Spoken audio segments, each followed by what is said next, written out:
वेगवेगळ्या भागामध्ये पेपरफुटीचे प्रकार माग वेगवेगळी सरकार असताना झालेली ह्या सभागृहात चर्चा झालेली आहे।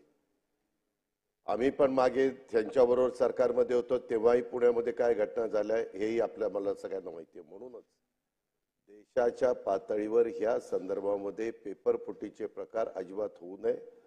अभ्यास करणाऱ्या विद्यार्थ्यांच्यावर अन्याय होतो आणि जसं त्यांनी सांगितलं सन्माननीय नाना पटोलेंनी की बोगस विद्यार्थी बसतात आणि ते चांगल्या विद्यार्थ्यांचं नुकसान करतात।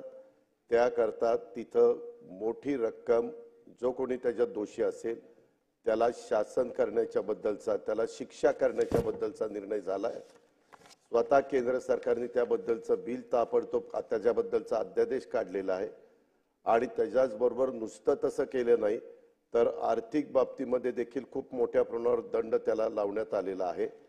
माझा स्वतःचं असं मत आहे की हे सगळं झालं असताना आता इथून पुढे पेपरफुटीच्या संदर्भातले जे प्रकार घडायचे त्याच्यामध्ये अनेक जण इन्व्हॉल्व आहेत असंही पुढे आलंय। त्याची चौकशी चाललेली आहे। वेगवेगळ्या यंत्रणा त्याच्या संदर्भातली चौकशी करतायत आणि त्याच्यात कुणालाही पाठीशी घातलं जाणार नाही। मधल्या काळात आम्ही असाही प्रयत्न केला की देश पातळीवरती परीक्षा होती तर वेगवेगळ्या राज्याच्या पातळीवरती परीक्षा घेता येईल का, राज्यांना तसा अधिकार देता येईल का, त्याही बद्दल केंद्राने सांगितलं की ते आम्ही तपासून बघू। पहिल्यांदा आता ज्या पद्धतीचा कायदा केलाय त्या कायद्याचा कितपत परिणाम आपल्याला सगळ्यांना पाहायला मिळतोय हे बघितलं जाणार आहे। तरी देखील विरोधी पक्ष नेत्यांनी आणि सन्माननीय नाना पटोले साहेबांनी जो इथं मुद्दा उपस्थित केलेला आहे त्याच्याबद्दल आपण ज्या काही सूचना निर्देश सरकारला दिलेले त्याबद्दलची कारवाई सरकारकडून केली जाईल।